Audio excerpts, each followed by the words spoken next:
एक वीडियो मैंने आपके साथ शेयर किया। वो वीडियो बेसिकली मेरा सर्विस स्टेशन है व्हील्स इन के नाम से।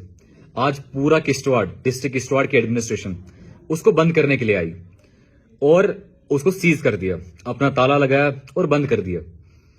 सजा और वजह सिर्फ एक है कि ये गरीब की आवाज उठाता है और गरीब की बात करता है। जहां पे एडमिनिस्ट्रेशन फेल होती है वहां पे आकिब शाह बात करता है। शराब के ठेकों को लाइसेंस मिल सकता है, लेकिन एक साफ सुथरा धंधा जहां पे एक गरीब बेचारा खुद पले और साफ सुथरा धंधा, वहां पे उस गरीब का धंधा बंद कर दो। ये देख रहे थे कि आकिब शाह पैसा कमा कहां से रहा है, कि पैसा कमाने के बाद, क्योंकि ये तो ब्लैकमेल करता नहीं किसी को और हक की बात करता है।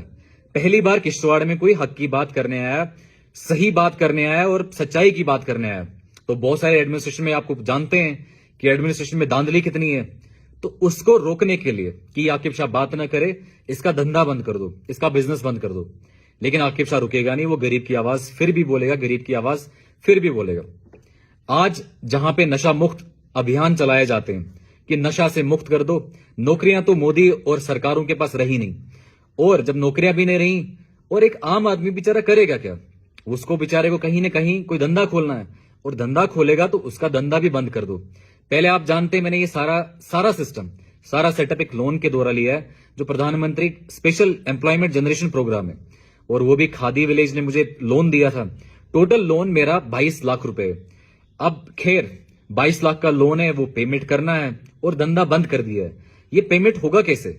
ये अब शायद मोदी ही इसका जवाब दे, या तो यहां की सरकारें इसका जवाब देंगी कि एक नौजवान, एक पढ़ा लिखा नौजवान, अगर आपके पास नौकरी नहीं है, आपके पास नौकरी नहीं थी मेरे को देने के लिए, तो एक धंधा खोला था मैंने, एक बिजनेस खोला था, और उस बिजनेस को बंद करने के लिए पूरा तंत्र मंत्र आपने लगाया कि आकिब शाह का बिजनेस बंद कर देते हैं। और बिजनेस बंद करने के बाद मैं ये चाहता हूं कि अब सरकार एटलीस्ट जवाब दे कि जो नौजवान लोग हैं, जो नशा मुक्त के बारे में आप बातें करते हैं कि आज का नौजवान वो बिजनेस करे, और जब बिजनेस करने जाता है तो आप उसका बिजनेस, उसका धंधा बंद करते हैं। ये जो सुसाइड्स होते हैं, ये जो इतने ज्यादा प्रॉब्लम्स, ये जो चिट्टा लोग करते हैं, ये जो जितने भी ड्रग्स हैं, ये जो नौजवान कर रहा है, इसका वजह कहीं ना कहीं खुद ही एडमिनिस्ट्रेशन है मेरे हिसाब से। क्योंकि आज अगर मैं भी स्ट्रेस में हूंगा, ओबियसली आज मैं भी डिप्रेशन में जा सकता हूं, और अल्हम्दुलिल्लाह मेरा माइंड स्ट्रांग है। लेकिन इतने कितने नौजवान है हमारे जम्मू कश्मीर में और पूरे भारत में जो ये बेचारे छोटा मोटा धंधा खोलते हैं, रेडी वाला है, कोई ढाबा वाला है, कोई छोटे छोटे धंधे हैं, उनके धंधों को बंद किया जाता है। लेकिन वहीं पे ये सरकारें कितना स्कैम्स करती हैं, ये सरकारें कितना ज्यादा धांधलियां करती हैं, वो सारे करप्शन हमारे सामने, 2G का स्कैम हो, कोलगेट का स्कैम हो, मोदी के अलग अलग स्कैम्स, ठेकेदारियों में स्कैम, रोड्स में स्कैम, हर डिपार्टमेंट में स्कैम है।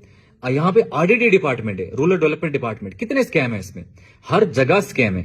लेकिन एक नौजवान अगर धंधा खोलता है, बिजनेस खोलता है, तो उसको बंद करने के लिए पूरी कोशिशें, पूरी साजिशें की जाती हैं।